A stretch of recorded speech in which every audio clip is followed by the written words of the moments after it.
when I was watching this movie back, and I think this is one of the sort of highest compliments I can pay this film, really, is that it felt like an Alien movie. And I was wondering, when you guys were shooting it, did it feel like an Alien movie? You had the kind of sets, the creatures, Ridley Scott stood behind the monitor. It must have been pretty cool.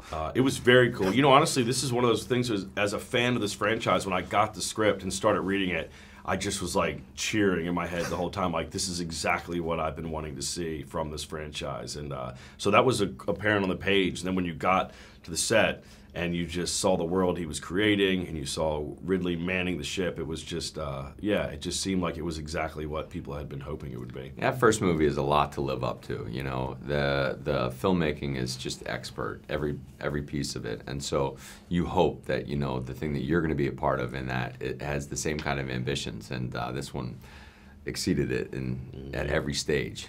Because we don't know too much about any of the real characters' kind of backstory. That's kind of part of the kind of mystery attached to the movie. But did you create it to kind of help inform your own kind of performances? Did you give them a whole Danny's, life? because he came in and he was a blank page. You know, he came in, he didn't understand where to stand. So I said, you know what? It'd be helpful if you had a nickname, or I'm gonna call you Tennessee. And then other people said, how about T? And I said, maybe you're the pilot. Yeah. And how about this? You're not afraid of everything. And you also told me, you were like, you should read the whole script, not just your lines. Like, you should know what the whole world is. No, that was Catherine. Yeah. I just go with my lines. Catherine. Yeah. You get us confused. Be honest, do you think James Franco bothered reading the whole script? He probably did. He reads a lot, so I imagine he probably did.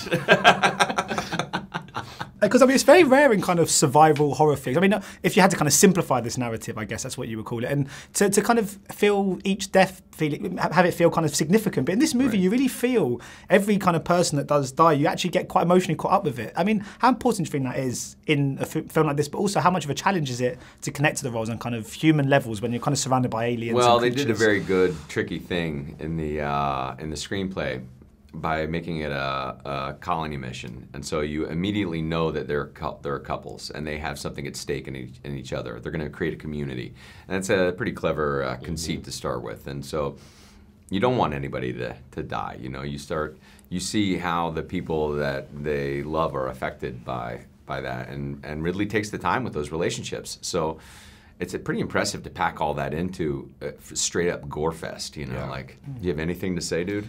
Well, I have a lot more interesting things to say than what you just rambled on about. He gets like this sometimes. He gets angry if he hasn't eaten. Yeah. Get him some crackers again. You've got all day with him as well. We'll see about that. Ridley? Ridley. Love the idea of him just walking in now. That's Billy acting up again. Get the hell out of here. But it is one of those movies where you're always kind of looking over everyone's kind of shoulder. You're always kind of trying to see, because I mean, and Ridley Scott is a kind of master at this kind of building suspense. When you guys watch the film back, do you get caught up in that kind of suspense, or is it a bit difficult when you kind of know what's behind you because you shot it? You know, I would think that I would not be able to take the ride on this movie. Just we're there, we know exactly what's going to happen, and that's the magic of this movie, though. I still have to look away, and I still was surprised by things when I saw it, and I think it just speaks to how well the movie kind of came together. The fact that even someone involved with it as much as us can still take the ride.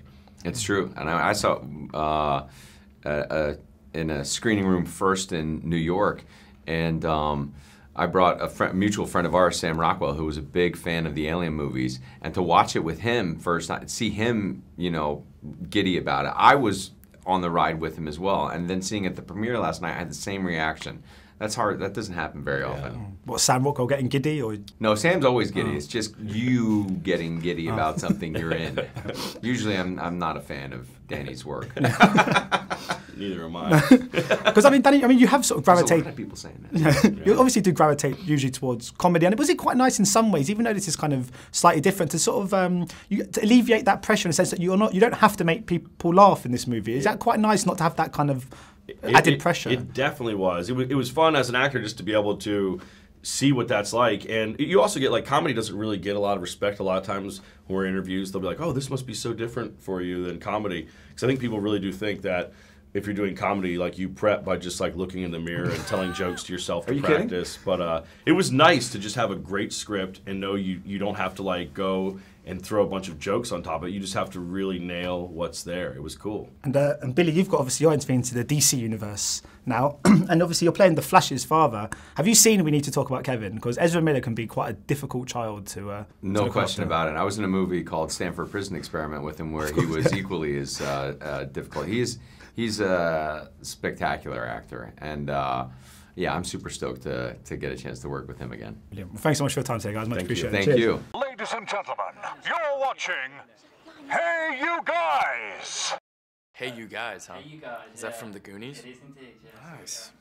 Hey!